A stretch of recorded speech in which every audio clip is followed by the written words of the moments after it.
Ya, baik. Jadi selamat pagi semuanya ya. Aku mulai. Selamat pagi semuanya. Oke Kak, Ya. Pagi Kak. Jadi kita tahu ya bahwa di topik yang kemarin aku presentasiin di kelas itu membahas tentang utamanya komputer. Dan namun aku kan iseng apa sih ya, chat sama Bu Ripne gitu loh, untuk cari tahu anak-anak siapa aja yang mulai tertarik dengan komputer gitu dan informatika lebih dalam. Dan aku cukup surprise ternyata ada 6 orang ya. Berapa dari kalian itu cukup tertarik gitu loh dengan teknologi ini, komputer. Jadi karena aku juga sebenarnya waktu kemarin tuh mau kesempatan mau ngebahas komputer lebih dalam, tapi karena menurutku takutnya masih agak awam ya. Awam itu maksudnya kalian masih belum terlalu mengerti banget nih tentang komputer dan segala macem. Jadi aku hanya memilih anak-anak yang pengen lebih dalam aja gitu. Nah, di sini aku akan mempresentasikan beberapa hal penting gitu tentang komputer, mulai dari arsitektur, bahasa pemrograman, dan machine learning. Yang machine learning ini eh, itu berkaitan dengan AI, artificial intelligence. Cuma emang nama ininya sih, nama outline-nya adalah machine learning. Nih, aku bisa introduksikan di sini. Lalu gimana?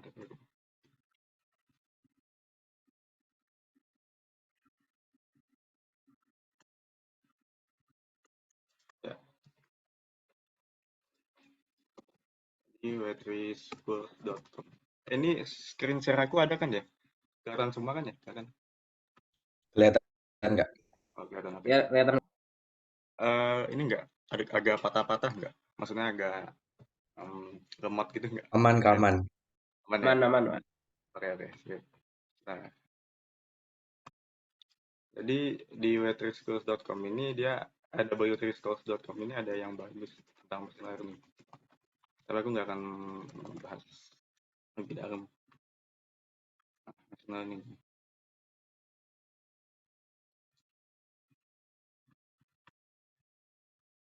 Nah, jadi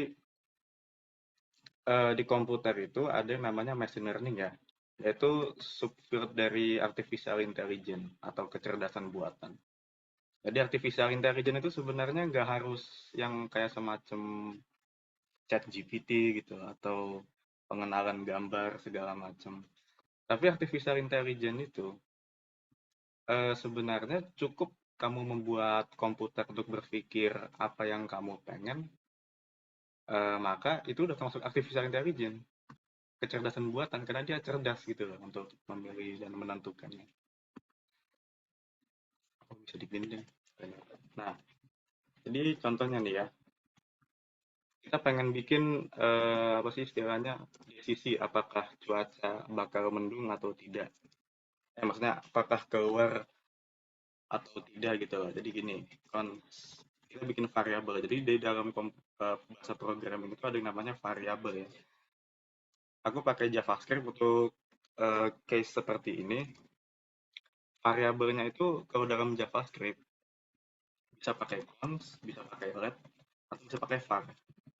Const itu nanti nggak bisa diubah untuk kedepannya, karena kalau misalkan nanti diubah akan error. Kalau let itu kedepannya bisa diubah, sama var juga. Let sama var itu sama aja ya. Tapi kalau bedanya kalau const itu lebih ke penggunaan memori sih. Dia lebih efisien dalam memori. Itu tujuannya. Ini contohnya seperti ini nih. Kita bikin fungsi AI sederhana ya, artificial intelligence sederhana itu seperti ini sih. Misalkan cuaca mendung, misalkan. Nah, terus kemudian kita bikin fungsi menentukan. Tentukan inputnya apa, inputnya cuaca, misalnya inputnya data.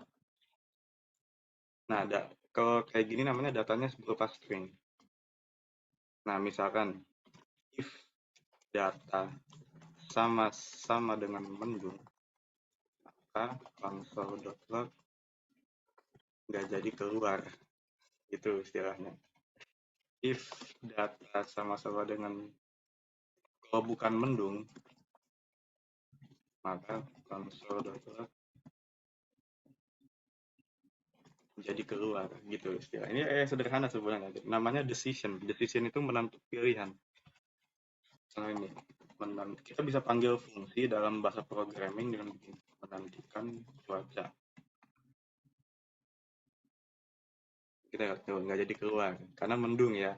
Jadi dari sini mendung kita panggil variabel si cuacanya itu.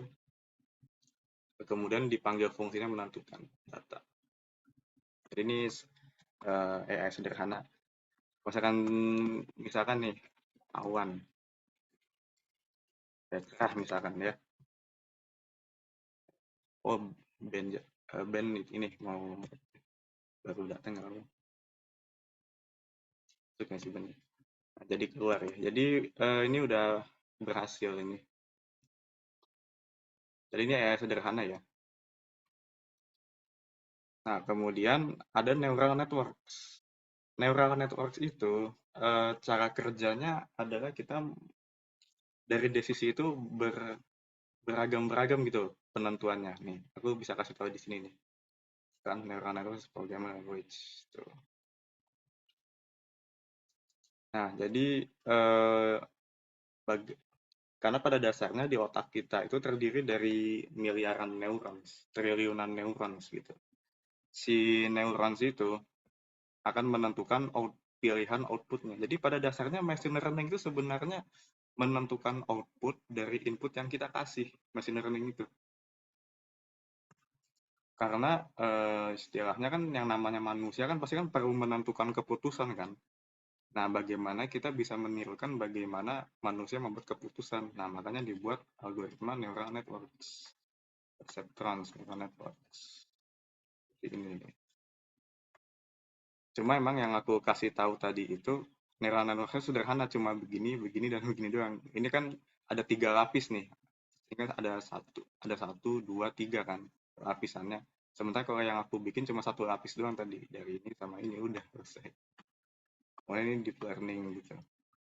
Oke, jadi seperti itu ya machine learning kira-kira introduksi awalnya ya. Nah, sekarang begini. Sekarang kita akan presentasi tentang arsitektur komputer ya. Pengantar arsitektur komputer, dasar-dasar bahasa pemrograman dan pengenalan machine learning. Oke. Jadi gini, komputer itu punya arsitektur. Arsitektur komputer itu beragam ya. Kalian arsitektur komputer yang kalian pakai ini merupakan arsitektur namanya x86. Pokoknya laptop, komputer hingga komputer server itu biasanya pakai x86. X86 itu ya kayak begini nih misalnya. Core i7 gitu atau AMD. Sementara kalau arsitektur komputer di HP kalian itu pakainya ARM, makanya dia lebih efisien. Walaupun dia instruksinya lebih sederhana, tapi dia lebih efisien gitu loh. Walaupun dia fungsionalitasnya nggak batas ya, karena fungsionalitasnya lebih terbatas ya, karena kan memang tujuannya itu kan buat berjalan di HP, bukan di komputer ya. Nah, di komponen utama arsitektur komputer, um, ini di komponen utama arsitektur komputer, itu ada CPU. CPU itu yang tadi aku bilang, logika. Isinya adalah logika gitu loh, CPU itu. Jadi, bagaimana kode yang kalian tulis di komputer itu, atau kode komputer itu, segala macam, termasuk software ini, itu prosesnya di Central Processing Unit. Kita menginstruksikan komputer untuk memahami bahasa logika yang kita buat. Nah, bahasa logika yang kita buat itu berupa kode programming tadi, JavaScript, C++, Python gitu dan beragam macam ya. Nah, mereka itu nanti akan diproses di CPU. Si CPU ini seperti sesuai namanya ya, Central Processing Unit ya. Dia akan ngeproses kode tadi. Nah, makanya untuk seorang programmer itu atau seorang perancang software penting untuk tahu bahwa setiap algoritma yang kita buat, kode yang kita buat itu harus berjalan efisien. Karena misalkan nih, kode yang kita buat ini berpotensi error atau berpotensi lemot gitu di perangkat orang. Ya berarti kita kurang ini gitu loh, kurang mahir gitu. Tapi enaknya zaman sekarang sudah ada ChatGPT, sudah ada Cloud AI, sama banyak lah selain ChatGPT, Cloud, dan aku lupa satunya lagi itu namanya Google Gemini lah, Google Gemini. Ya Google Gemini. Jadi mereka itu bisa membantu bagaimana kita menulis kode.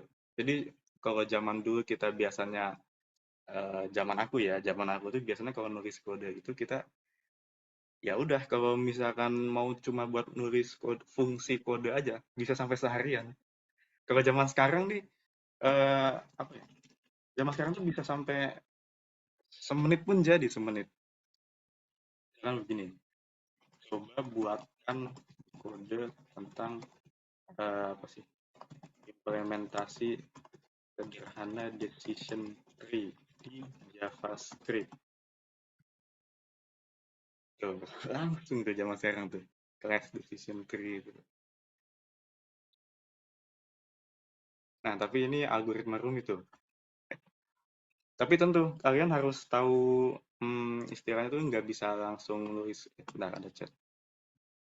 Kak, kalau Hello Google dan Siri termasuk AI nggak, Kak? Termasuk, termasuk.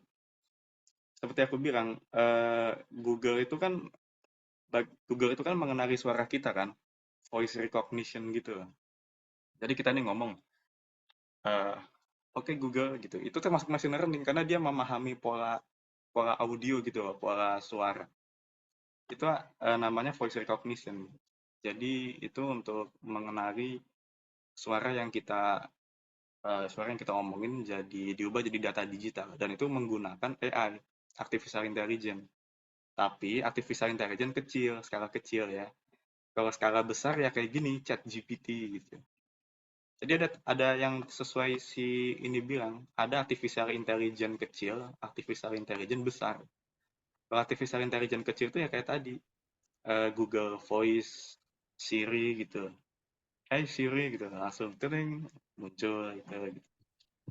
Terus artificial intelligence. Tapi fungsionalitas artificial intelligence itu kan terbatas ya, yang di Siri sama Voice ya, cuma ngenalin suara dan mencari. Kalau artificial intelligence besar, kayak gini, ini namanya large language model atau model bahasa besar. Ini artificial intelligence yang sifatnya itu fungsionalitasnya sangat tak terbatas gitu. Yang dimana kita kaku omongannya ini bisa lebih kayak manusia omongannya. Bahkan dia juga bisa menganalisis gambar. Sebagai contoh nih, aku pengen kasih tahu soal fisika misalkan. Soal fisika kelas 10. Karena aku nggak tahu ya SMA kayak gitu. Nah ini nih contohnya nih. Sebuah tangki pada bagian dinding bawah ini kecil. Nah ini sebenarnya kalau gampang sih nyelesainnya pakai GLBB.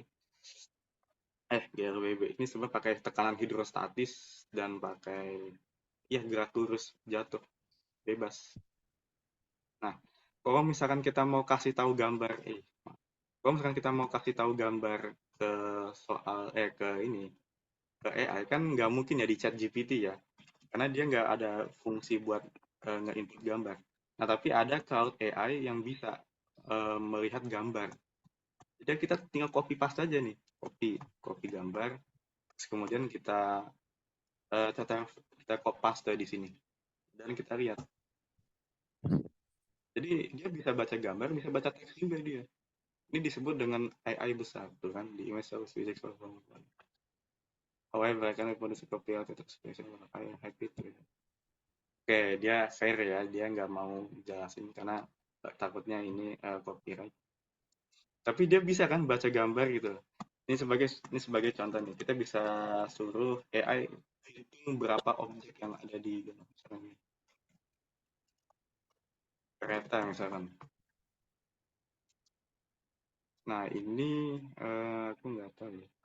Ini ada 3 gerbong ya di sini keretanya. Nah, kita coba lihat apakah AI bisa untuk melihat gerbong atau tidak. Berapa jumlah gerbong yang ada di rute ini. Ya, ini kecerdasan buatan. Ada sebuah lokomotif dan 5 gerbong. Salah, ada 3 gerbong doang di sini. Tapi oke lah, good guess lah. Walaupun masih belum sempurna ya, inget ya. Jadi AI itu sebenarnya masih belum sempurna untuk saat ini. Tapi dia terus-menerus dikembangin. Nah, oke, jadi seperti itu ya AI itu. Emang jadi ada AI kecil, ada AI besar. AI kecil itu yang fungsionalitasnya terbatas. Kalau AI besar itu fungsionalitasnya itu yang sangat besar. Nah, sekarang di komputer itu ada namanya memori.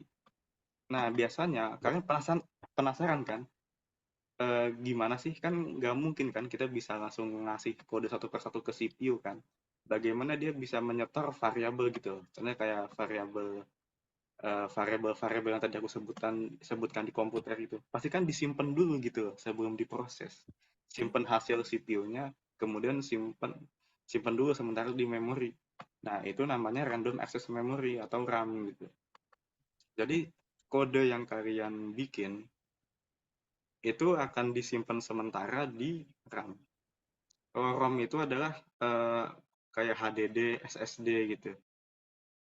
Nah, ROM itu kayak misalkan gimana ya cara jelasinnya tuh? Pokoknya ROM itu file yang kalian simpen di komputer itu sifatnya ROM. Sementara kalau file yang berjalan di aplikasi, kode yang berjalan di aplikasi itu sifatnya RAM karena dia memori sementara gitu. RAM itu cepat untuk diakses oleh CPU, makanya dia dipakai oleh CPU. Kalau ROM itu aksesnya sangat lambat, makanya RAM itu kalau misalkan kodenya udah jadi baru di store gitu. Analoginya begitu, analogi gudang. Nah, kemudian ada I/O. I/O itu input sama output. Jadi komputer itu bisa berkomunikasi dengan input yang kita kasih, kayak data mouse. Ini jadi kayak mouse ya. Mouse ini berkomunikasi dengan inputnya si komputer. Kemudian outputnya berupa layar monitor gini. Oh, itu ya. Oke. Nah, jadi peran arsitektur nih, memahami instruksi. Jadi kita itu sebenarnya komandan komputer. Karena kan yang namanya bahasa logika kan nggak mungkin kan kita pakai bahasa komputer, kan kita nggak mungkin kan pakai bahasa manusia kan. Komputer, kamu tolong tambahin ini dengan tambahin itu gitu. Nggak mungkin, kita harus tulis dalam kode. Kode itu yang akan dibahasa yang dimengerti oleh komputer. Tergantung, jadi istilahnya bahasa Indonesia, bahasa Inggris, bahasa matematika, dan bahasa programming, bahasa komputer. Kita komandan. Nah, ini arsitektur ya, register. Execute cycle. Tapi ini sebenarnya aku salah ngambil slide sih. Ini agak advance ini. Ini akan dibahas kalau misalkan kalian levelnya udah kuliah ya. Sementara kalau kalian masih SMP, mending tidak sampai sini dulu ya. Nah, ini bahasa pemrograman nih. Jadi bahasa pemrograman itu uh, instruksi yang dipahami oleh komputer untuk mengatur aplikasi. Yang tadi aku bilang ya. Nah, ini contoh bahasa pemrograman Python, Java, C++, dan kegunaan tersendiri ya. Nah, struktur dasar bahasa pemrograman.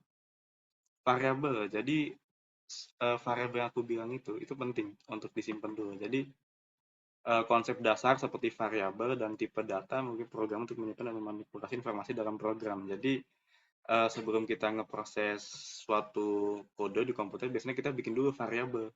Tujuannya dibikin variabel itu adalah untuk bisa apa ya istilahnya tuh, bisa mengatur nilai-nilai yang nantinya bakal kita ubah gitu. Kalau misalkan pengen case-nya 1, case-nya 2, case-nya 3. Jadi di kasus 1 kita pengen si komputer itu gimana yang terjadi jika variabelnya A gitu. Nah, kasus kedua variabelnya B. Makanya kita bikin variabel gitu. Nanti aku tunjukin. Pernyataan kontrol. Nah, kontrol itu yang aku bilang flow gitu. Kontrol tuh misalkan kayak function gitu loh. Function dan bagaimana function itu diperoleh dari si variabel itu. Itu namanya control flow. Nah, fungsi dan metode. Jadi fungsi dan metode itu sama aja kayak algoritma ya, tapi ini istilahnya tuh fungsi itu untuk membuat kita ngeproses si variabel, terus kemudian kita bikin fungsinya dan nanti kita akan mengatur dengan kontrol gitu loh istilahnya. Jadi ini bahasa paradigma pemrograman ya. Nah, kemudian ada paradigmanya, ada objek. Kalau misalkan kalian fokusnya nih, fokus ngeprogramnya bikin game atau bikin neural network sih. Lebih ke game sih, paling sering digunakan. Itu namanya objek. Dalam bahasa lain ini disebut juga dengan OOP ya, Object Oriented Programming. Oh, ini mati nih kok, jadi rumah. Oke, nggak apa-apa. Ada Object Oriented Programming, kemudian ada pemrograman fungsional, kemudian ada pemrograman kejadian. Jadi kalau misalkan kalian cuma misalkan nih tujuan kalian ngekode cuma buat bikin fungsi konversi suhu misalkan, nah ini fungsional. Tapi kalau misalkan berbasis kejadian, nah ini semacam sensor gitu, itu pakai if else gitu, paradigmanya. Ini pembagian fungsional, kejadian. Ini machine learning ya, algoritma dan model. Nah ini definisi machine learning nih. Aku tadi sebelum udah bahas. Nah, jadi jenis-jenis machine learning ada yang supervised. Jadi yang namanya machine learning itu dia harus belajar dari data. Yang namanya unsupervised, dia bisa belajar dari pola data tanpa harus kita kasih tahu gitu loh, label data seperti apa. Nah, ini reinforcement learning. Jadi banyak istilahnya kita membuat komputer belajar dari pengalaman. Namanya reinforcement learning. Jadi reinforcement learning itu istilahnya kalau si algoritma AI-nya itu terus-menerus berimprovisasi ya. Tapi apakah mungkin kalian bertanya, apakah reinforcement learning itu diimplementasikan di chat GPT atau di cloud gitu? No, belum. Karena aku bisa kasih tahu alasannya, tapi itu agak sulit ya dijelasin ya. Jadi ada melibatkan sistem komputer. Karena reinforcement learning itu berat, berat banget. Aku akui deh. Aku pernah nyoba reinforcement learning dan itu ternyata berat sekali dijalanin. Jadi yang bisa dipakai adalah supervised learning. Makanya si chat GPT, si cloud ini bisa memahami bahasa kita karena dia sebelumnya udah pernah, dia tuh ngelihat seluruh percakapan data di internet, seluruh data di internet sebelum dia memproses data ini gitu. Di train dulu. Nah, makanya supervised learning itu yang paling sering dipakai. Kalau unsupervised itu biasanya buat analisis data. Nah, ini contohnya nih, computer vision, machine learning untuk pengenalan pola, seperti deskripsi wajah, terus kemudian analisis sentimen, dan ini prediksi pasar keuangan. Ini tantangannya ya. Jadi dia masih data terbatas dan terbatasi model. Oke. Jadi ini slide sederhananya. Nah, aku mau demonstrasiin AI sederhana ya.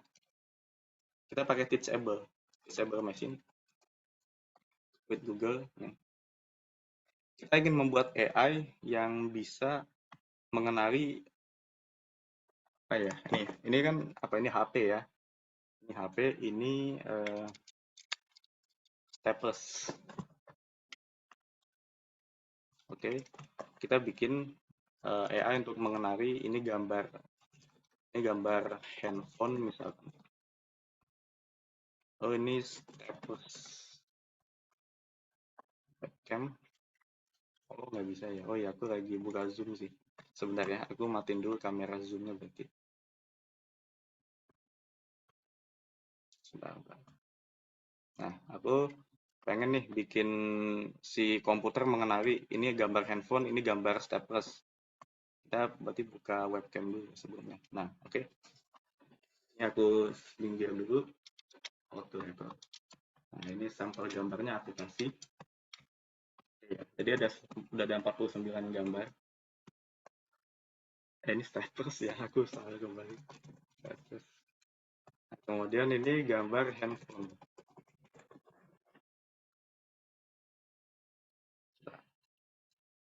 Nah, oke, gambar handphone.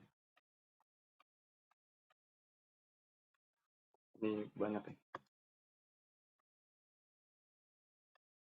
Oke, 46.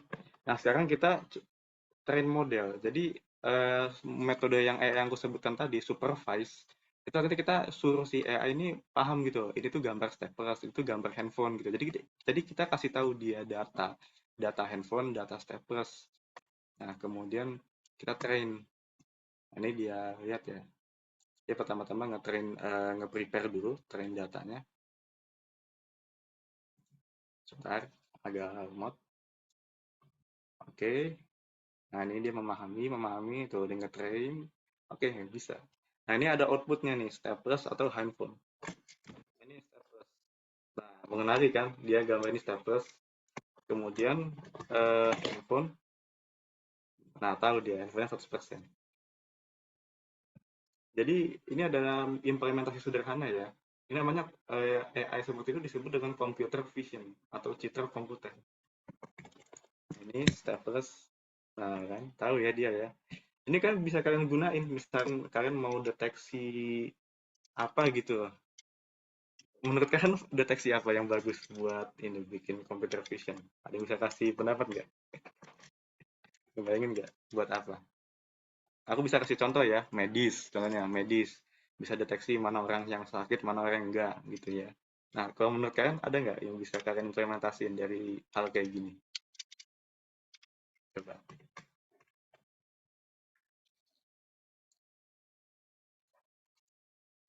Yuk, nggak apa-apa. Apa aja bebas. Deteksi apa ya? Sederhana deh, misalkan deteksi orang marah gitu. Jadi kalian fotoin kalian orang wajahnya lagi marah gitu atau apa. Terus fotoin wajahnya lagi senyum, fotoin wajahnya lagi cemburut atau apa gitu.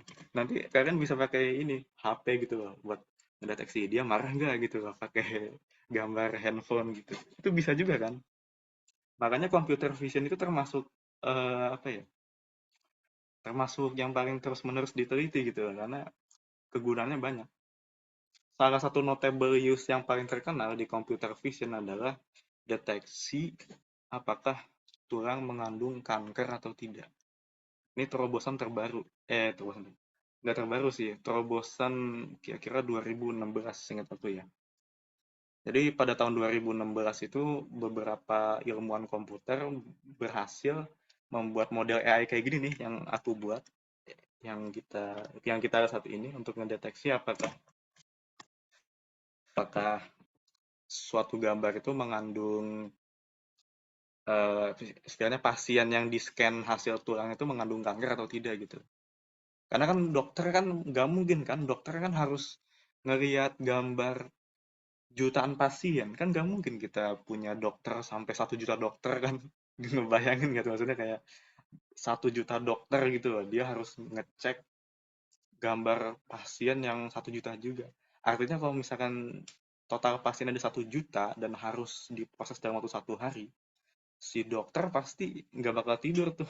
Kemungkinan dia udah nyerah di pekerjaannya. Wah, Pak, saya nggak bisa, Pak, gitu. Nah, makanya dengan adanya computer vision mereplika kecerdasan manusia di bidang pengenalan gambar, itu berguna untuk inovasi ke depannya karena ini akan menyelamatkan banyak dokter dan menyelamatkan banyak nyawa pasien juga yang mungkin belum sempat diagnosa ke dokter gitu.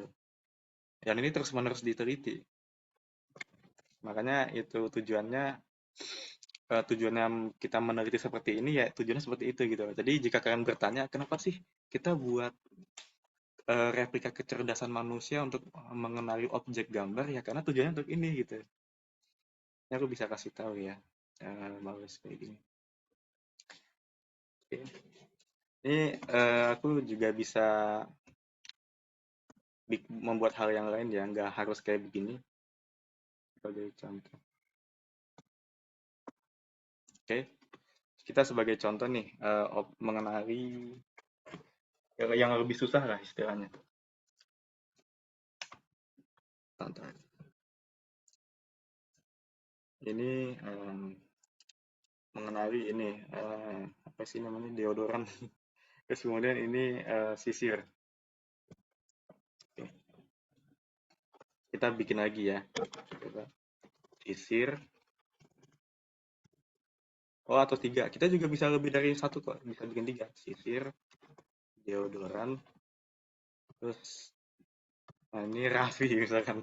Jadi ngedeteksi apakah aku ada atau tidak gitu loh. Oke, kita mulai dari sisir dulu. Sisir kayak gini. Gitu ya. Dia harus tahu bahwa sisir itu ada hal uniknya, ada gerigi kayak gini gitu loh. Kita harus tahu fitur paling terpenting yang bisa dia bedain gitu loh. Oke, 46 gambar udah cukup ya. Sekarang kita kasih dia sampel gambar deodoran. Nih,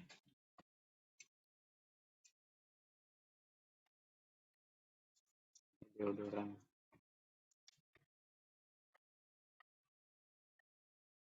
Oke, udah cukup ya. Enggak kira-kira 46 49 harus sama gambarnya karena kalau misalkan nggak seimbang kemungkinan bakal terjadi kesalahpemahaman namanya imbalance class istilahnya. Kemudian ini gambar Raffi. Ya, ini gambar aku misalkan. Aku gini aja nih. Aku ngenal ke sana, ngenal sini. Jadi harus tahu polanya gitu loh. Aku ceritanya ngomong gitu. Gitu udah. Oke, selesai. Kita latih modelnya. Oops, don't switch step. Ya, ya, ya. Oke. Nah, kita lihat.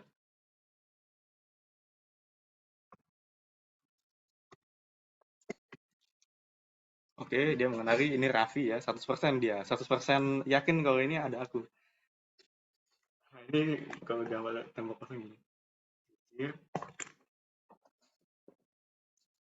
deodoran tuh. Oh ya, aku mau nanya sama kalian. Kelihatan kan ya yang aku tunjukin di sini? Belum ada masalah? Kelihatan Kak. Kelihatan Oke, nggak? oke, sip. Aman aman. Oke, oke. Jadi, hmm, ini adalah fungsi AI. Nah, kemudian kan mungkin bingung. Ini kan yang aku tunjukin kan cuma bisa bekerja di webcam kan? Bisa nggak bekerja di HP? Atau jadiin aplikasi HP? Of course, bisa. Tapi caranya agak rumit ya. Nggak straightforward. Ini terakhir kali aku implementasiin di HP itu eh, kayak gini nih aplikasi ini kode aku bikin aplikasi HP nih. Nah, nih tuh kayak gini nih. Ribet ya. Jadi makanya aku tunjukin yang teachable machine tadi itu cuma buat pengenalan kalian karena itu bisa mengenalin kalian ke konsep machine learning gitu. Nah, buat orang yang bilang kenapa ngapain belajar matematika yang nggak penting gitu. Nah, ini nih matematika nih tuh, math-nya tuh. Ini tensor ini matrix ini tuh. Kita harus mengkonversi dulu ke tensor, nggak bisa kita langsung kita dapetin outputnya. Nah, makanya ada 100%, 50% itu. Itu menunjukkan seberapa yakinnya gitu loh si AI itu. Ini kayak gini nih. Panjang ya kodenya ya. Tapi nggak apa-apa. Nggak bisa kita langsung dari 0 sampai 100 ya. Nggak bisa ya. Maksudnya nggak bisa langsung sampai di 100 dulu ya. Semua orang mulai dari 0 kok. Semua orang.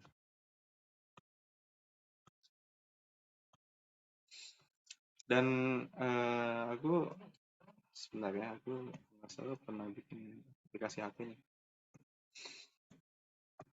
Dan aku pernah yang aku kan sewaktu presentasi ke kalian kan ini kan waktu aku presentasi ke kalian kan aku ngasih tahu kalian aku lagi bikin project untuk ngedeteksi orang ngantuk. Kalian kan penasaran seperti apa gitu orang ngantuknya atau gimana. Nah, ini aku bisa demonstrasiin di sini. Aku bikin AI kayak gitu di RoboFlow. Sleepy gitu istilahnya. Nah, kemudian aku demonstrasiin di sini. Mirip ya. Siapa nih? Nggak jadi deh. Oke.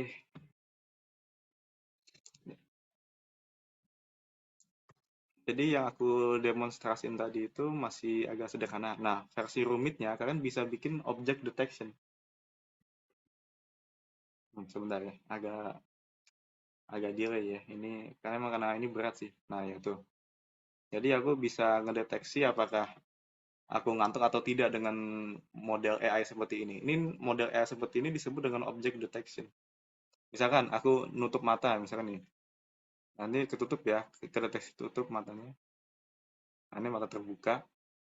Kalau misalkan, nah ini mau tutup nih. Kalau misalkan aku buka mulutnya, terbuka tuh. Itu bisa bisa ngedeteksi kita ngantuk gitu atau apa. Kan misalkan tiba-tiba nih kita lagi di jalanan, nguap. Terus nguap tuh kayak gini nih. Gitu. Ya, biarkan wajahku ya. Ya, ignore my face, nggak apa-apa. Kita, ya namanya ini kan meeting santai. Jadi ini bisa case-nya itu bagusnya bisa buat ngedeteksi orang ngantuk. Karena seperti kalian ketahui, ada beberapa gejala, ada beberapa kecelakaan yang diakibatkan oleh pengemudi ngantuk. Jadi dia lagi mengemudi nih, tiba-tiba ini anggap aku lagi mengemudi ya, terus aku pernah ngantuk gitu. Mana udah mulai kedeteksi kan, tuh deteksi matanya tertutup setengah. Pas aku tutup matanya, oh nggak gagal kedeteksi ya. Mata tertutup, oke berarti masih belum bagus ya. Tapi intinya istilahnya kalau misalkan modelnya udah bagus, udah berhasil diperbagus, itu kita bisa mendapatkan hasil gitu loh, menentukan gitu loh apakah si orangnya ngantuk atau enggak gitu. Makanya ini sebenarnya terus-menerus juga diteliti. Oke, aku udah introduksikan kalian ya computer vision sama ya. Nah, terus kalau misalkan nih chat GPT sama Cloud, itu kan yang tadi kan AI-nya kan jenisnya kan citra gambar kan, computer vision. Nah, kalau AI seperti ini, Cloud sama chat GPT itu jenisnya maksudnya apa, Kak? Nah, untuk AI seperti chat GPT sama Cloud, itu maksudnya adalah Natural Language Processing. Cabang ilmu AI-nya adalah NLP, Natural Language Processing. Natural Language Processing itu adalah cabang AI yang untuk mempelajari bagaimana ngeproses teks jadi sesuatu yang bisa diklasifikasi gitu. Sederhananya, bisa untuk mendeteksi apakah kata yang kita tulis itu apakah mengandung unsur kejahatan atau tidak gitu. Aku dulu, mungkin kamu tahu ya di GitHub ya, github.com, bukan GitHub. Aku waktu um, ada project AI, proyek kuliah aku ya. Walaupun kuliah aku fisika, aku juga ada AI juga. Ini ada juga analisis NLP, Natural Language Processing. Aku pernah bikin semacam kayak gini gitu. Tapi versi sederhananya. Namanya Pluton AI namanya. Mana ya? Nah ini Pluton AI ini. Oke. Aku bisa demonstrasiin bagaimana proses Pluton AI di sini. Nah, ini adalah buatan Raffi di Prakoso, Raffi di Prakoso 2023. Ini waktu 2023 kemarin gitu. Nah, misalkan nih, dia bisa ngedeteksi apakah teks yang kamu tulis itu mengandung unsur kejahatan atau tidak gitu. Misalkan gini, halo, kamu manis, nah, gitu ya. Ini sebentar ya, anak analyzing, oke. Sebentar. Ini agak lama ya, makanya aku nggak bisa bilang ini cocok buat di HP, nggak bisa, karena ini lama. Atau di chat real time ini nggak bisa, karena masih lama. Bentar ya, analyzing. Lama sekali ya. Kemarin terakhir kali aku coba bisa lebih cepet ya, tapi ini lagi agak lemot ini. Ntar aku cek. Apa ini? Oh, oke. Kata ini tidak mengandung ujaran kebencian. Oke, siap. Jadi, misalnya nih, kamu sudah belajar gitu, analyzing. Jadi ini namanya NLP, Natural Language Processing. Tapi ini versi kecilnya, nggak kayak versi ChatGPT itu gede, gede banget. ini bisa aku bilang hanya 0,001% dari ukurannya ChatGPT ya.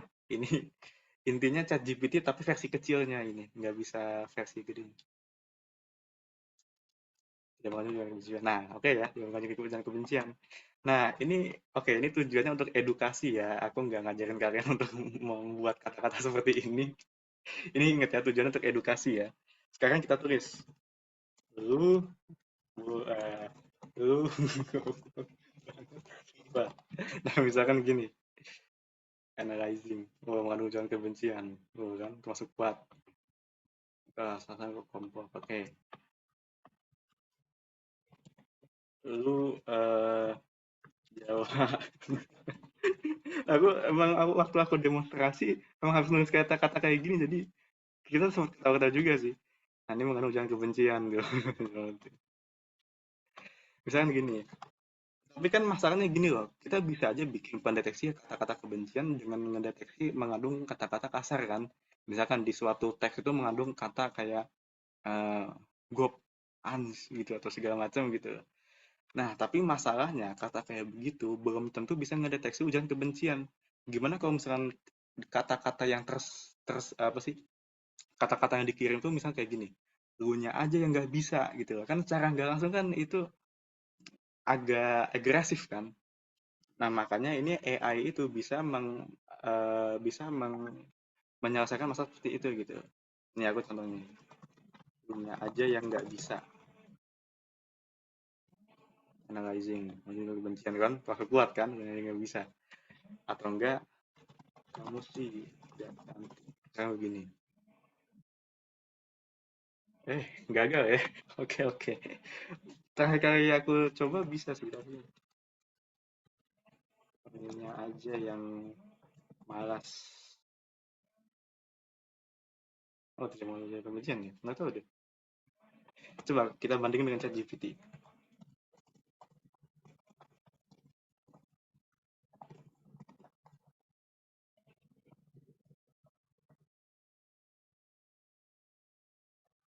Oh iya, ChatGPT masih lebih bagus ya.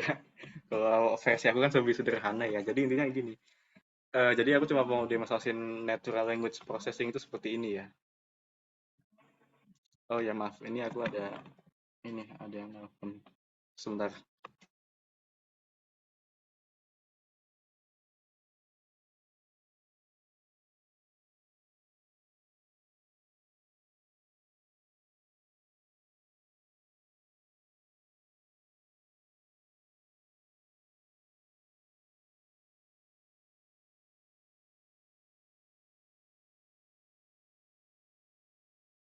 Maaf, tadi ada gangguan dikit.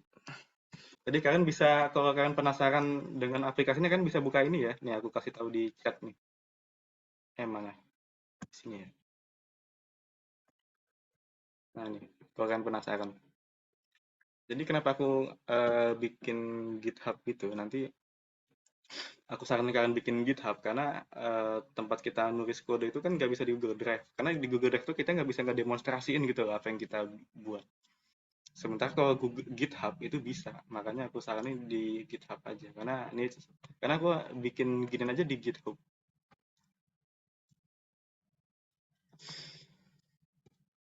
Oke, untuk yang lain-lain sih, apa ya, aku mau demonstrasiin tadi. Oke, jadi sesuai agenda tadi ya, aku juga mau ngajakin kalian coding bareng. Yaitu kita bikin implementasi sederhana ya. Sebentar, sebentar. Kalian ini kan pada di laptop semua ya, aman ya? Ada suaraku nggak? Ada, Kak. Ada, aman. Oke. Eh, Kalian semua pada di ini kan pada di laptop semua kan ya?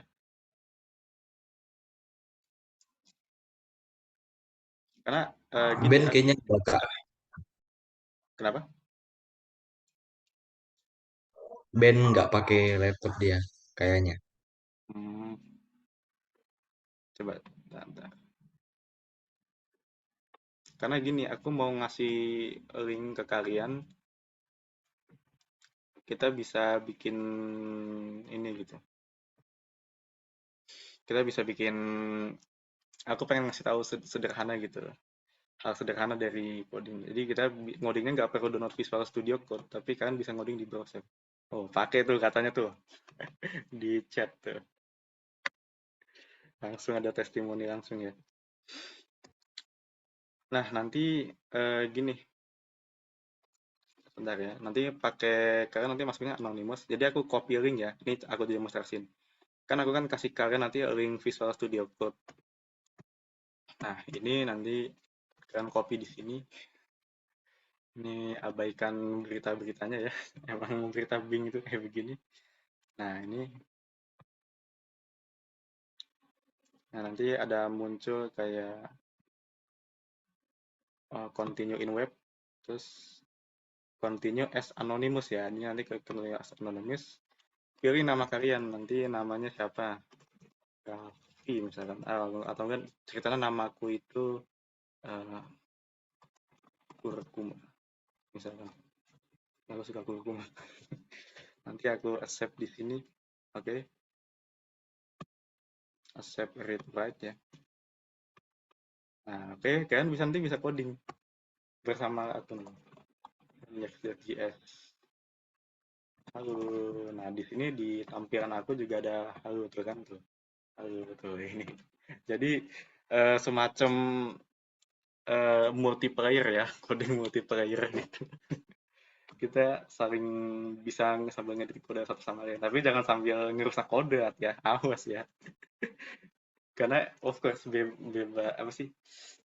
Bebas ini kita bisa ngerusak aja. Oh iya, aku lupa, maaf ya. Tadi aku kan pengen nunjukin ke kalian ya, fungsi kode object oriented program itu seperti apa. Nah, ini aku sebelumnya pernah bikin game, itu pakai object oriented programming. Sebelum aku mulai ya, sebelum aku mulai nanti coding barengnya ya. Bentar, save dulu.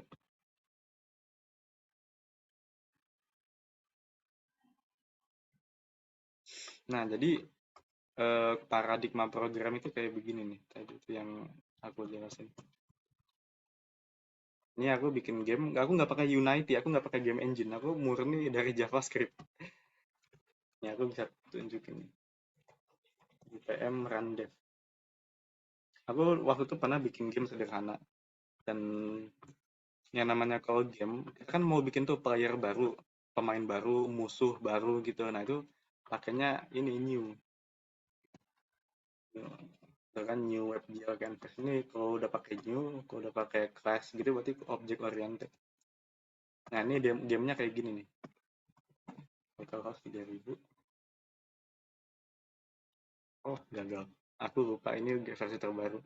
Kalau mau versi lama kayak gini nih. Ya ini game buatan aku ini. Aku garing ya, maaf ya gamenya ya.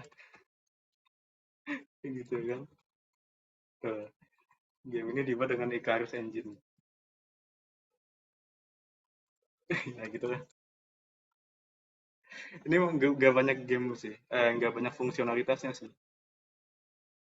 Tapi ini bisa mendemonstrasikan kalian apa sih fungsi kode program itu untuk apa. Dan ini juga ada simulasi fisikanya juga. Kalau nggak salah gimana ya? Nah, iya. Aku bisa tahu kan baloknya bergerak kan baloknya. Jadi aku tujuannya bikin game ini untuk cuma untuk demonstrasiin simulasi fisika. Ya walaupun masih belum sempurna, tapi aku berusaha improve. Udah, lanjutin. Kan bisa main gamenya di sini tuh, fmraffigame.web.app. Kelihatan kan ya di sini ya. Kalau kalian penasaran nanti, nanti aja deh. Alasan aku bikin game itu sebenarnya kalau kalian mau tahu ya, tadinya aku mau nge-impress seseorang kan di kampusku adalah someone gitu lah. Nah, someone dan so I made her the game about her. Walaupun masih nggak terlalu bagus lah gamenya.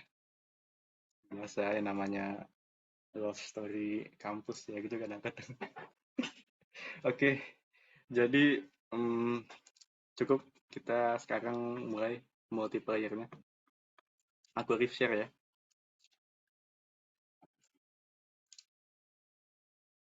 Copy again. Tuh aku, kenapa nih? Error nih. Tadinya nggak kayak gini tadi. Visual Studio Code, Visual Studio Code. Emang produk Microsoft tuh kadang-kadang suka aneh sih. Kita ini lagi deh, restart aja gitu.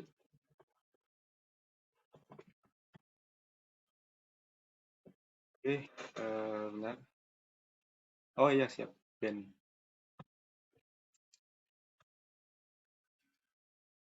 Sebelum kita lanjut, ada yang mau ditanyain nggak ke aku gitu?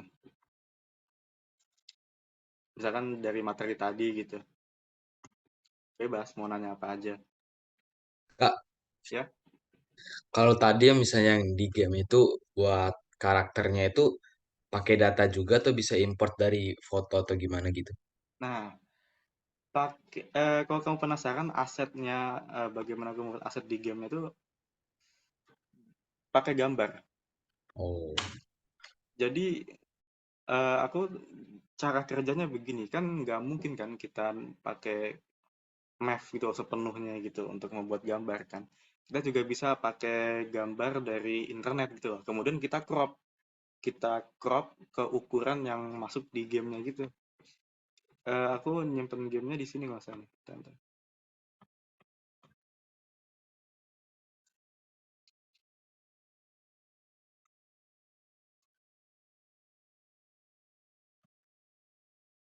Nah, di sini. Aku lupa di mana apps, masalah di apps. Aset aset game itu ada di sini sih.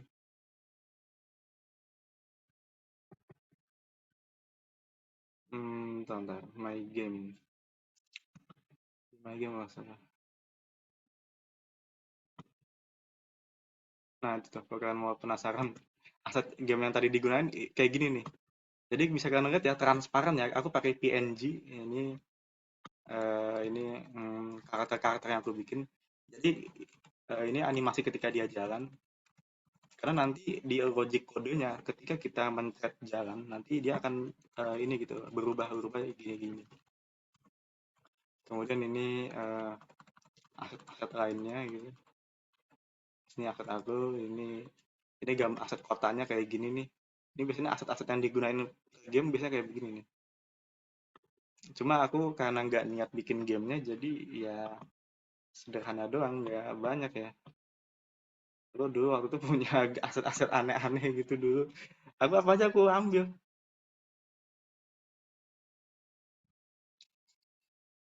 Jadi kalau ditanya, nanti aku pakai Photoshop, Adobe Photoshop buat nge-remove backgroundnya. Jadi gitu PNG. Ada lagi yang mau ditanyain? udah Kak. Oke, siap ya. Kalau misalnya kamu mau bikin game dengan cara kakak tadi nggak recommended sih, karena aku bikinnya murni ya dari kode ya, nggak pakai apa-apa, nggak pakai Unity. Biasanya kan kalau orang mau bikin game kan biasanya pakai Unity atau enggak Unreal Engine. Kalau enggak sekarang ada tuh namanya Godot, Godot, Godot singkatannya gitu. Nah itu rumit sih. Tapi kalau game engine itu lebih lebih cepat untuk ngedevelop dibanding caraku tadi. Karena kalau caraku tadi kan cuma ngedemonstrasin aku tuh bisa bikin computer graphics gitu loh. Bisa bikin gambar dari kode. Oke ya, ini aku udah kasih kalian linknya untuk masuk. Silahkan join. Yuk kita bertempur di dunia coding. Asik. Codingku menyala, mana menyala. Peribahasanya apa ya? Aku nggak tahu. Silakan ya, kita bisa sambil coding bareng.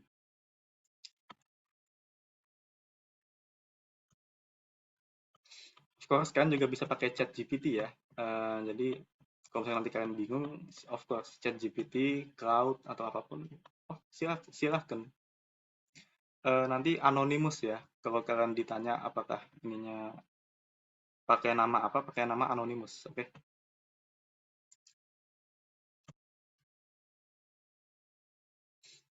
Kita Ini nanti startnya gimana?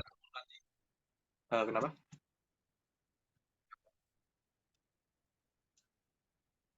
Ini apa? Ada pilihan gitu di sini. Pilihannya kayak apa aja ya kalau betul? Itu ada new file, open folder, open repository, open tunnel. Oh, Apa kayak gitu bukan ya. ya? Apa aku salah kasih link ya? Sebentar, sebentar. Maaf, maaf. Mungkin aku salah kasih link mungkin. Harusnya nggak kayak gitu. Harusnya nanti ada tulisan apa tuh? Kamu join sebagai anonymous gitu. Sebentar, sebentar. Aku berarti Apa harus download Kak? Enggak. nggak harus. Bisa di website di web browsernya. Coba bentar. Aku ini dulu. Aku share ulang berarti linknya berarti. Sebentar, maaf. Copy game. Chat.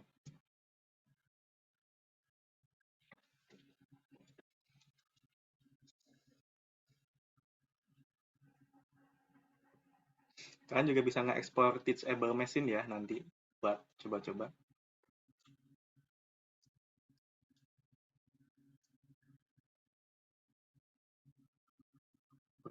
Share.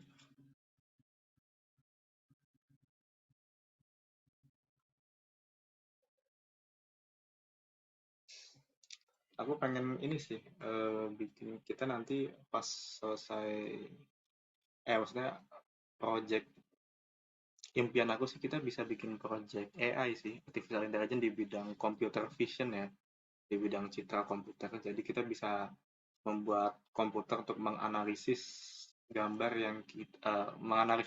yang ada di webcam kita gitu tapi aku bingung mau gak analisis gambar apa punya ide nggak kalian kira-kira mau bikin apa analisis apa. Itu Kak pernah lihat apa di IG apa gitu ya? Itu yang lihat emosi itu loh dari muka. Oh iya iya iya emosi dari muka ya boleh sih aku pernah lihat namanya analisis emotion. Berarti kamu nanti mau analisis wajah dari maksudnya analisis apakah kita marah atau tidak gitu ya. Kita kira-kira gitu ya. Ya bisa kayak gitu. Berarti kita siapin datanya, data gambar. Berarti aku minta volunteer dari kalian untuk fotoin diri kalian lagi marah begini. Kayak ekspresi marah atau apa gitu terserah. Dan hmm, eh, istilahnya nanti kita bakal kumpulin dataset minimal 100 foto jadi mungkin kan ada 6 orang berarti aku dibagi jatahnya setiap orang itu gimana ya oh gini aja deh setiap orang itu kasih 30 foto kamu foto wajah kamu lagi marah kasih 30 foto wajah kamu lagi senang gitu kayak gitu kemudian kasih 30 foto wajah kamu lagi ini lagi sedih begini misalkan bisa bisa ngebayangin lah ya oke ini gimana udah pada bisa masuk kan Udah Kak. ya siap.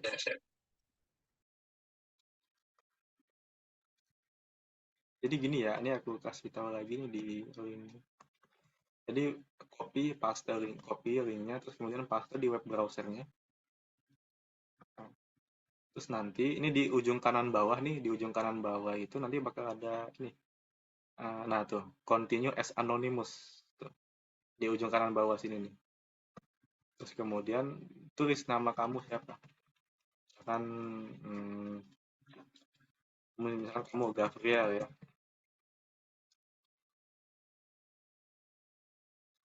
Nah nanti aku bisa ini, accept. Karena kita bakal coding live baru bisa kamu masuk ke ini aku. Aman ya? Jadi gimana Kak masuk? Gini, kan ini ada nih linknya di Zoom-nya nih. copy linknya Udah kan, ya. terus paste di website di browser kamu link tersebut. Set, Udah. paste. Udah kan? Nah, setelah paste di ujung kanan bawah sini ada kayak gini nih. Muncul nggak continue as anonymous tuh di ujung kanan bawah situ. Bentar-bentar.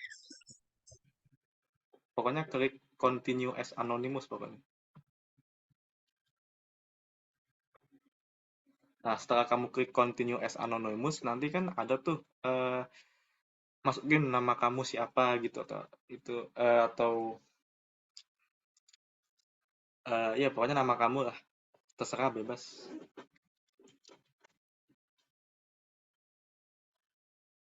Misalkan namanya Ultraman 30 juga nggak apa-apa. Namanya Sniper Pro 8000 juga boleh.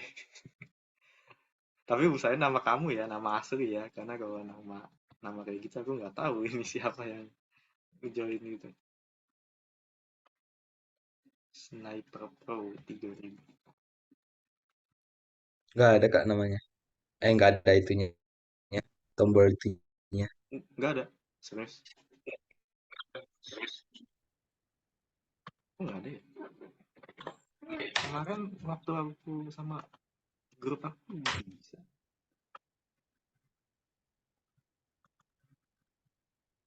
Oh, apa belum kelot? Sebentar ya, coba aku tantang stop collaboration. Atau kamu mau coba screen sharing dulu nggak? Gavriel, siapa tadi? Gavriel ya kamu ya? Mau screen sharing nggak? Ini apa yang ada di layar laptop kamu biar aku navigasiin ya. Oke.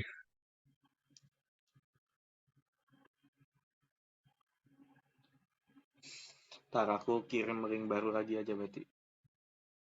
Ntar, sekali kamu screen share ya.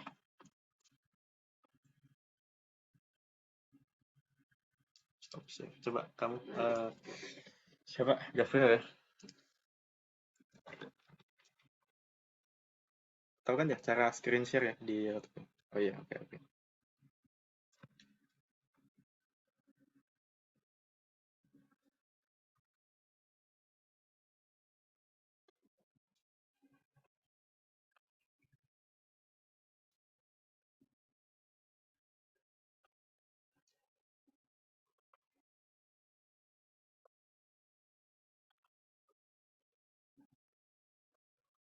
Nah, sip. Oke. Coba di refresh coba. Kode yang tadi udah aku kasih kan aku kan kasih kode baru tuh. Coba di paste.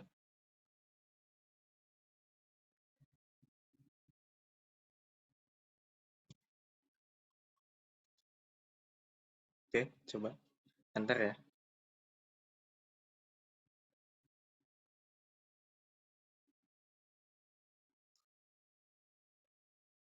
Itu di X dulu aja tuh yang driver updaternya itu. Nah gini nih susah banget di action nih. Itu kayaknya aplikasi kayak gitu kalau menurutku sih kurang berpengaruh ya ke laptopnya. Mending di uninstall ya. Iya, mending di uninstall aja soalnya kalau driver updater itu kan emang biasanya aplikasi tambahan, nggak bukan dari Windows-nya. Kalau dari Windows-nya biasanya ada gitu. Nah, itu harusnya di ujung kanan bawah biasanya. Cuma kehalangan driver updaternya itu berarti ya.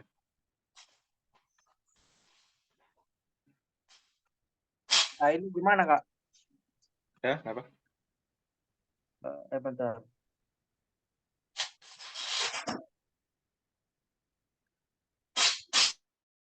Coba di refresh lagi kamu. Di refresh lagi Gavril. Oh, itu band udah ya. Sebentar aku cek punya band.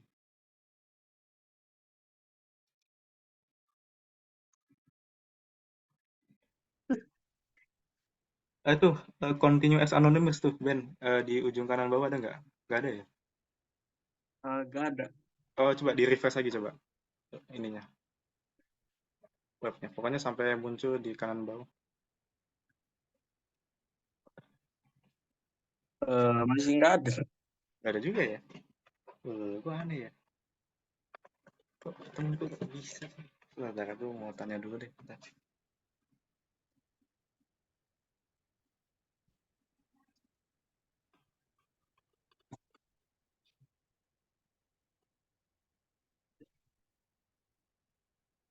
Coba aku buka linknya lagi sebentar. Kalian bukannya di ini kan di Fire di Google Chrome kan? Iya. Bisa. Iya.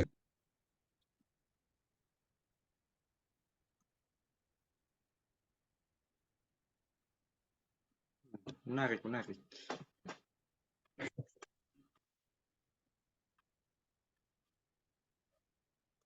Bentar ya, aku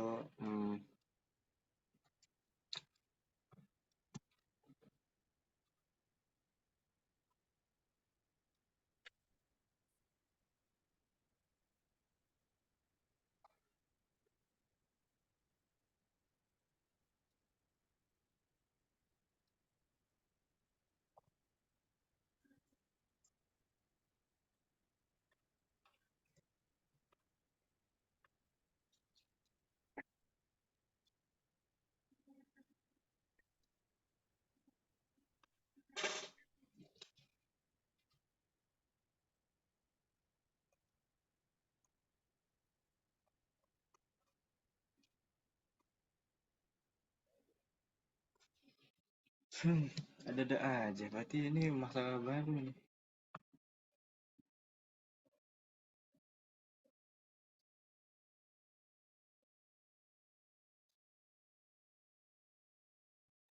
Apa harus ada akun kakak? Enggak ya? Gak harus sih, karena bisa anonimus. Kalau harus ada akun tuh kalau misalnya kita mau pakai terminal kayak Oh, ini belum bisa, Kak. masih belum bisa. Bentar. Ya ya, Arya, lu coba bisa gak? Gue juga belum bisa dari tadi gue coba. Oke oke. Mana ya? Kok jadi nggak bisa ya? Aku Nah, harus ada tulisan anonimus itu ya, Kak. iya anonimus gitu di ujung kanan bawah ya, di bagian ujung kanan bawah gitu. Ini biasanya aku kok pakai coding bareng itu misalkan aku lagi tugas kuliah gitu. Biasanya kan kita kan nulis kode banyak gitu. Terus aku sharing terus pada ikutan semua.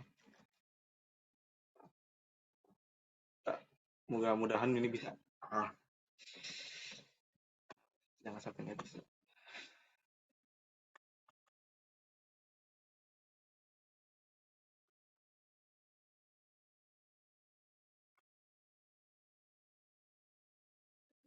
Oke, tak, aku punya si Gavriel ya. Bisa nggak dia?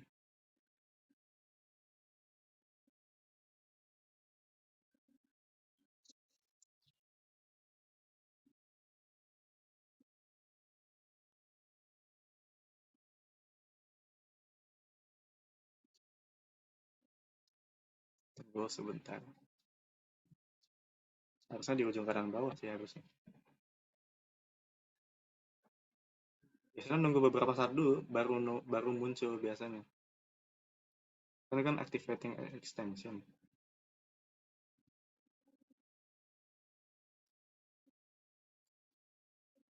Tunggu sebentar.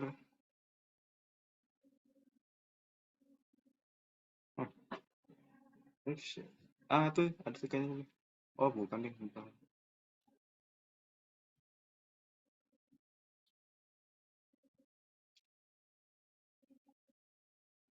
Aneh ya?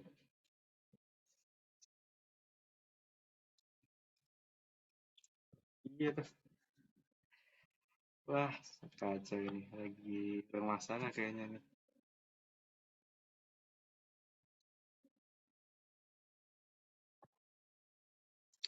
Atau gini deh, coba aku punya cara lain sebentar. Sebentar. Nggak harus kayak gini berarti.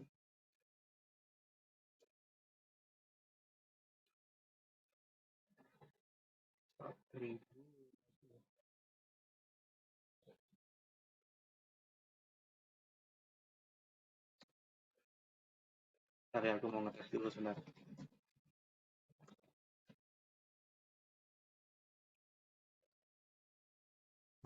Recording in progress.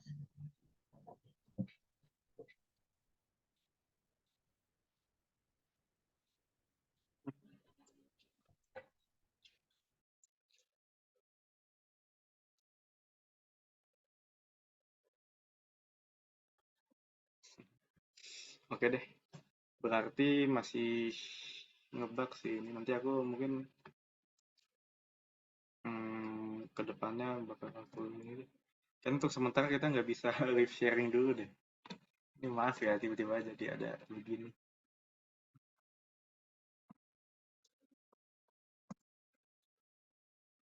Padahal aku udah tes nih, padahal tapi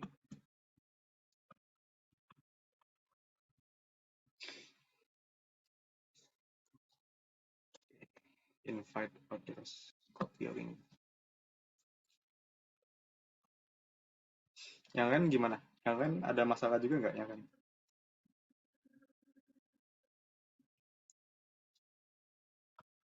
Selain Gavriel. Nggak ada tombol anonimusnya, Kak. Oh ya ya. Menarik ini.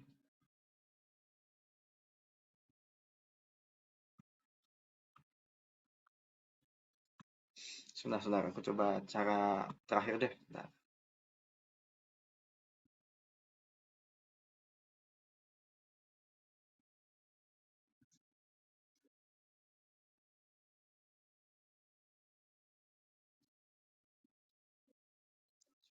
coba aku sambil share screen aja.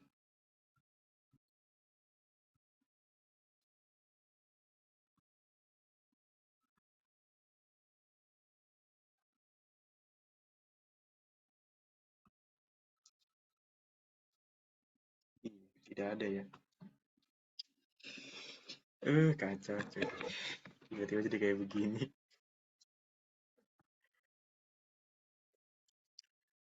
Apa ya? Kenapa begini ya tiba-tiba?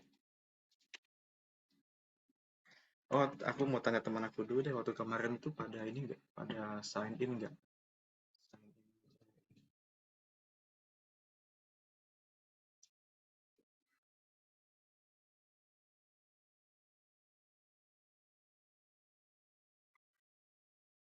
Pada offline, pada online nggak ya?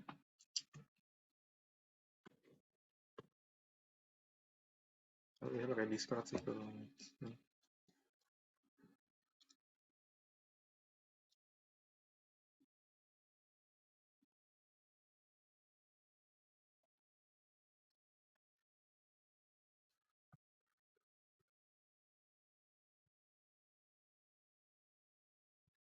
Cil, kacau ini siapa yang ngirim.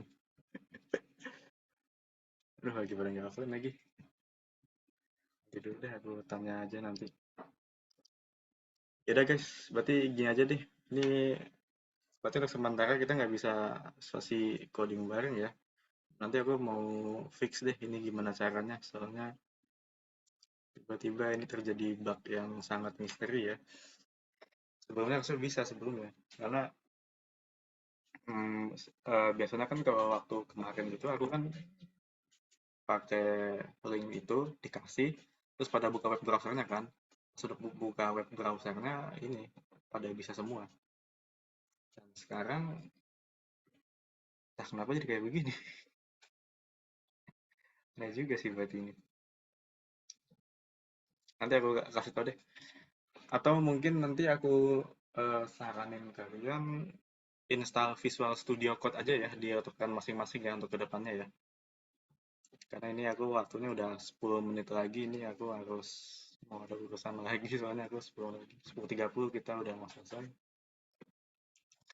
Ya jadi kira-kira gitu ya untuk programming ya istilahnya lah dengan IT. Aku nggak nge-cover topik secara dalam ya. Aku hanya cover topik outline-nya saja tadi. Nggak sampai ke sistem, nggak sampai ke networking, nggak sampai ke bahasa programming yang lebih dalamnya. Tapi kalau misalkan kalian mau coba, kalian bisa coba-coba pakai ini, bisa pakai chat GPT atau pakai Cloud. Nah mungkin, oh ya aku juga mau ngasih tahu kalian, sebenarnya bedanya chat GPT dengan Cloud itu apa sih? Kan aku kan kamu akan nyadar kan kenapa aku pakai dua itu gitu, GPT atau Cloud. Nah ini aku mau kasih tahu kalian nih perbandingannya Cloud 3 versus, nah ini Cloud 3 ya. Jadi aku sebenarnya kalau menurutku aku lebih suka Cloud 3 ya dibanding Chat GPT ya. Ini ada perbandingan performanya nih, GPT versus Cloud. Jadi Cloud itu dia menang dalam pengetahuan mahasiswa, yaitu sampai 79%. Yang aku pakai itu 79% ya. Terus reasoningnya, kemampuan berpikir alasan dia malah sampai 40%. Sebenarnya versi terbaru sampai 50%. Terus matematikanya, kemampuan berpikir matematika si Cloud itu 95%.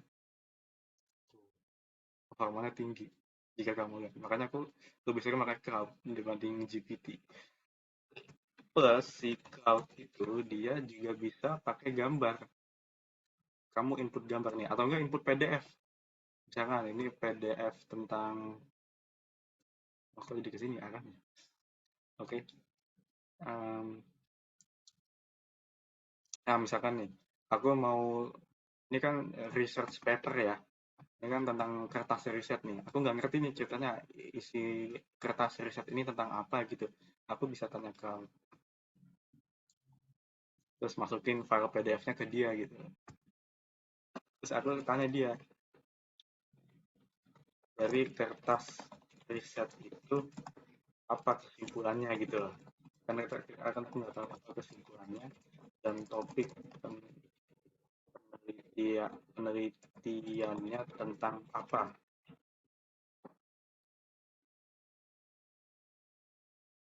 Bisa dia nge-analisis file PDF.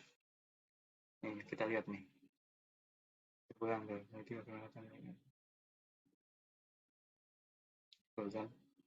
Zaman sekarang tuh beda tuh zaman sekarang. Zaman kakak tuh nggak ada kayak begini zaman kakak. Jadi aku ngebayangin kalian nanti nanti ketika kalian nanti SMA atau kuliah, kemampuan AI seperti apa ya? Bisa kalian bayangin nggak sih? Karena kemampuan AI itu berkembang terus-menerus loh.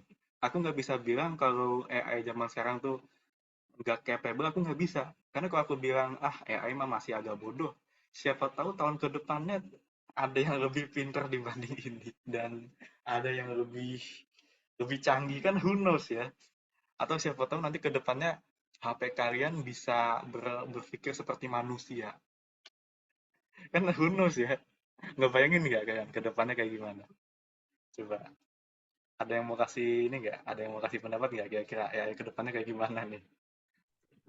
Kalau ada chance nggak kalau AI nanti kalau semakin berkembang tenaga kerja manusia bakalan digantikan? Nah, nah, pemikiran kamu itu selalu dipikirkan oleh semua orang saat ini. Untuk change-nya sih ya, change-nya itu tentu aku nggak bisa bilang nggak ada. Aku cuma bisa bilang ada, walaupun kemungkinannya kecil. Tapi berapa tahun lagi nggak tahu, mungkin 10 tahun ke depan atau 20 tahun ke depan. Tapi nggak sepenuhnya mengganti, nggak sepenuhnya, karena mau gimana pun kreativitas manusia itu masih tetap tidak tergantikan. Walaupun mungkin nanti AI bisa menggantikannya ya. Waduh, nggak mungkin lah. Pasti manusia pasti akan selalu menjadi pemimpin pasti. Nggak kayak Terminator ya kan, tau kan film Terminator ya, robot T-800 mendominasi gitu ya. Nggak sampai kayak gitu. Karena AI itu kan masih berjalan di server komputer. Kalau misalkan nanti kita cabut listriknya, udah mati. Gitu, gitu aja sederhananya. Kill switch istilahnya tuh. Jadi AI itu nggak akan ngegantiin kita sepenuhnya. Hanya saja AI itu membantu, nggak sampai ngegantiin. Karena kalau kita pikir AI itu bisa ngegantiin pekerjaan manusia, itu sudah dilakukan sejak tahun 1930-an. Ingat loh, dulu pabrik misalnya nih, pabrik apa ya, otomotif, pabrik mobil kan dulu kan pekerja kan pakai tangan buat apa sih istilahnya tuh, ngerakit mobilnya gitu loh. Sementara zaman sekarang udah pakai tangan robot. Ini ada chat siapa nih? Oh, mau jadi robot entah. Iya, bisa jadi sih. Nah, kemungkinan Tapi setelah tahun 1950 tetap aja kan masih ada tenaga manusia kan yang dibutuhkan kan buat memperbaiki robotnya kan. Nah, mungkin sama kayak AI juga nanti. AI mungkin udah berkembang, udah bisa berpikir bagus lah. Tapi tentu ada manusia yang selalu mengawasi mereka kerjanya kayak gimana gitu. Karena kan kita tuh manusia itu manusia itu makhluk hidup paling good game lah. Good game di dunia loh, bisa di bumi loh maksudnya. Karena hewan kayak gajah, kayak kucing gitu kan dia kan terbatas kan kemampuannya kan. Dia cuma bisa jalannya kayak gini. Pasti jalan jalan kucing kan bisa kan bayangin ya. Sementara kita bisa diri, bisa ngambil barang gitu dengan mudah ya kan. Robot kan belum tentu bisa. Gimana coba niruin gerakan tangan kita kayak gini nih tuh. Kayak gini terus gimana kita nge-sensing gitu loh, nge-sense bagaimana kita objeknya itu berbahaya atau tidak kan masih belum sampai ke situ kan AI kan. AI kan cuma bisa apa sih cuma bisa menurut apa yang kita tulis terus kemudian kita jawab gitu. Sementara robot masih jauh dari itu walaupun terus-menerus di riset ya. Kedua, self recovery. Kan kan sadar nggak manusia itu misalkan di kalian jatuh dari sepeda atau tangan kalian luka, tiba-tiba bisa kan di ini kan diperbaiki kan, tiba-tiba tangan kalian berdarah. Nah setelah tangan kalian berdarah tiba nggak sampai 1 minggu tiba-tiba tangannya udah baik lagi gitu loh jadi normal gitu loh. Maksudnya kulit bekas lukanya jadi hilang gitu loh. Kan kita kan punya self healing gitu loh. Self healing kemampuan manusia itu masih terus digantiin, robot tuh masih belum punya self healing kayak gitu, masih jauh istilahnya. Jadi eh, kalau menurutku sih kalau misalnya ditanya apakah AI akan menggantikan peran manusia, bisa tapi nggak sepenuhnya, hanya mengurangi ya, nggak sampai seluruhnya, hanya mengurangi, intinya begitu. Contoh nyatanya kan dulu ada pengantar koran dulu. Dulu ada pekerjaan pengantar koran, sekarang udah nggak ada kan, karena semua orang udah lihat berita di sosial media. Nah, mungkin kayak begitu, pekerjaan berkurang.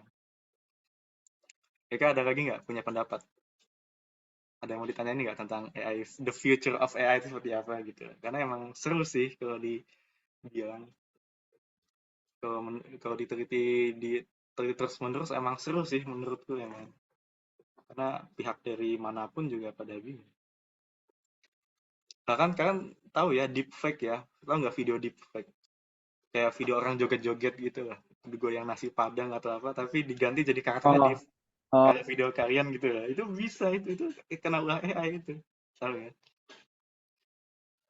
Nah, artificial intelligence itu emang lagi berkembang. Sebagai contoh, kalian mungkin penasaran, ini total neuron otak manusia, eh, human brain neuron, how much? How much? 86 miliar loh. Kita kita punya 86 miliar neuron. Terus tapi parameternya berapa? 700 triliun parameter. Ingat ya, kita punya 700 triliun parameter di neuronnya otak manusia. Sementara berapa parameternya GPT? How many parameters in GPT-4? Hanya 1,76 triliun. Jadi GPT-4 ini hanya 1,76, hanya sekitar 1% dari otak manusia. Jadi kita masih belum bisa mengganti sepenuhnya. Gitu. Jadi emang ya tapi harus waspada juga ya kan. Menurutku sih ini udah bahaya ya zaman sekarang tuh. Ya itu udah dipakai di mana-mana ya. Jadi waspada berita palsu, waspada eh, plagiarisme itu bisa jadi, dan selalu ikut perkembangan ya. Perkembangan AI. Kalian bisa follow atau ikuti akun-akun ternama atau mungkin aku bisa kasih tahu ke kalian ya AI nanti bakal kayak gimana, oke? Ada lagi yang mau ditanyain sebelum aku mau menutup gini? Udah. Ada apa tuh? Udah Kak. Oh, udah. Oh, oke, Saya. oke, oke. Jadi maaf ya, itu mungkin untuk pertemuan hari ini aku nggak terlalu maksimal ya. Nanti aku coba deh ini perbaiki yang live share itu. Nanti kalian bisa cek-cek ya. Oke, terima kasih ya yang udah hadir. Eh, aku nggak tahu sih kalau yang lainnya kenapa ya. Mungkin lagi ada urusan dadakan kali ya. Ntar aku stop screen share-nya, aku matiin dulu. Terima kasih ya yang udah hadir, yang ya moga-moga ini bisa bermanfaat lah buat kalian ya, karena sejujurnya aku sendiri juga khawatir sih emang perkembangan ini. Jadi mohon maaf yang sebesar-besarnya jika emang ada salah atau perkataan. Aku ucapkan selamat selamat pagi, menuju siang. Sorry agak dari. Udah kalau mau pada Arif silakan ya. Makasih Kak. Makasih Ya, Kak. makasih. Ya, makasih. Masih Ya, makasih.